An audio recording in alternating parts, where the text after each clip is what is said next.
Final update. My family turned against me in court, causing me to lose custody of my son. Now they need my help and are back, but I recorded their conversations to them confessing everything. They needed me to bail them out because, surprisingly, James was not the wonderful guy they had believed him to be. My brother sent me an email saying that I needed to come over to their place ASAP because they had realized something huge, and they wanted me to know because they were sick of hiding things from me and wanted to be a part of my life again. I tried to ignore that email that day, but I couldn't stop thinking that maybe this would help me with my son. So, I went over to their place in the evening. When I did go, I had expected them to be living like kings because they had sold me out for money from my ex-in-laws. But if anything, they were living worse than before. My son was thrilled to see me, though, so that was the cherry on top of a fantastic evening.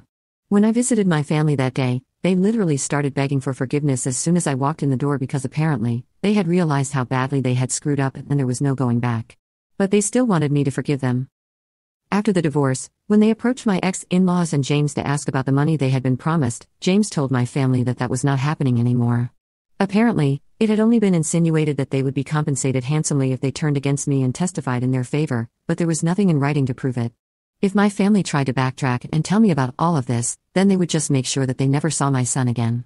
So, for the sake of my son, they decided to keep their mouths shut, even though they were not even getting paid for it like they had been promised. But it got worse because they had been used terribly. Not only had they been manipulated to testify against me, but they were also being treated like free babysitters. James would drop our son off at my parents' place every single day, and they had to watch him while sacrificing their own time. It was highly inconvenient because even my dad and my brother had jobs to attend to, and my mother couldn't handle all the household work and looking after her grandson all by herself because she was getting old. So, either my dad or my brother would have to work from home every day, and it was becoming really difficult for them.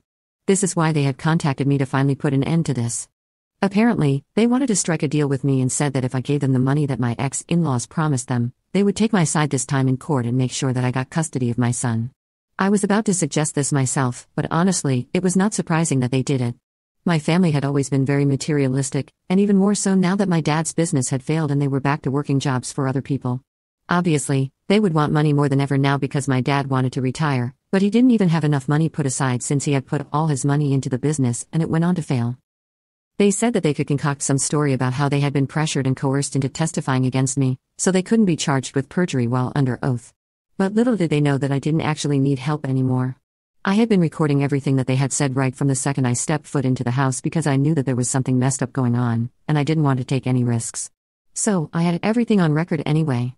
Nevertheless, I told my family to send me the screenshots if they had any to prove that they had been used and lied to. Then, I told them that I would help them out and then left. I had already seen my son, and I had more than enough proof to file for custody again. So, that's what I did the next day with my lawyer, and this time I was prepared.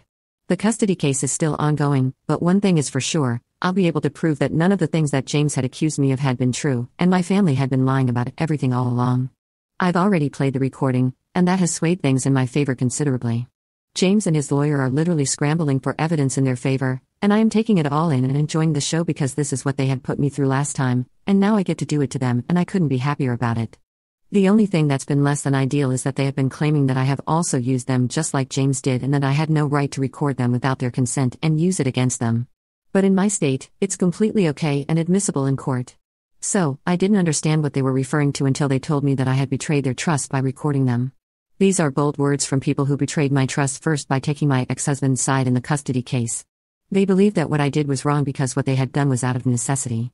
They needed the money, but I didn't need to screw them over and put them at risk of perjury because they had already agreed to help me out and testify against James and his family, so I didn't have to go behind their backs.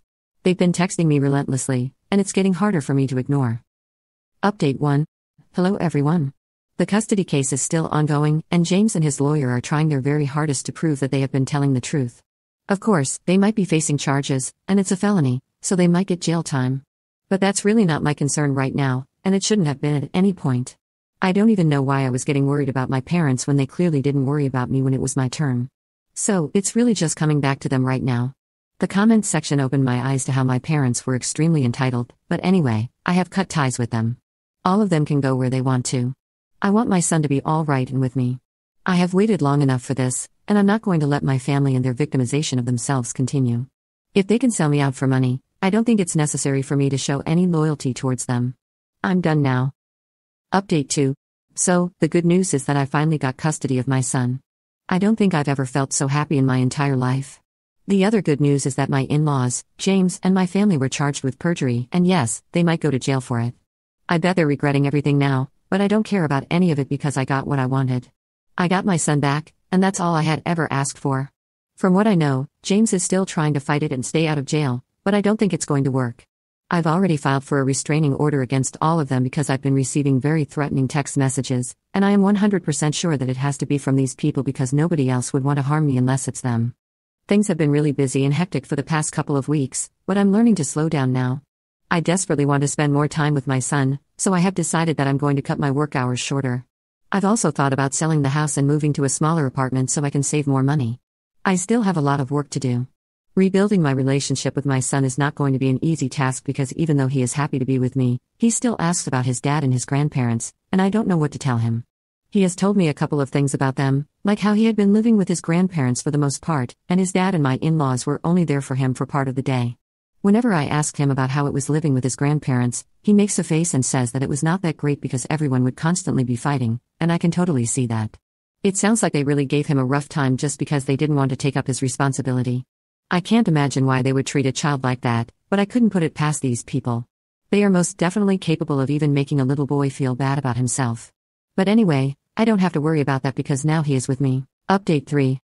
Hi everyone. I can't believe I'm back here after almost 5 years. It feels kind of unreal how different my life is right now. 5 years is a really long time, and so much has changed.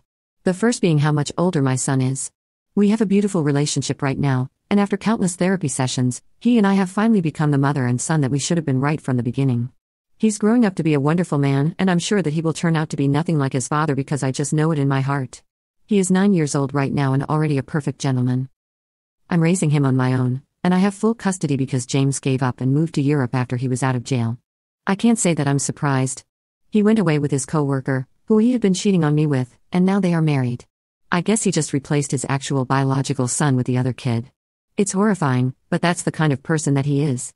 As for my parents and my brother, they were out of jail after 6 months for good behavior. We have not kept in touch, and they did not try to reach out to me after they were out, which I am grateful for because I don't think I would have had anything to say to them anyway. I don't have any news about my in-laws. I haven't heard about them or from them for years, and it's for the best. I think I'm living a life now. I have a stable job and a steady income by God's grace. I'm still working at the company that I started out with my friend's business, and it's doing pretty great. So, life turned out well for me and my son, and it's more than what I could have asked for. I'm truly grateful for everything.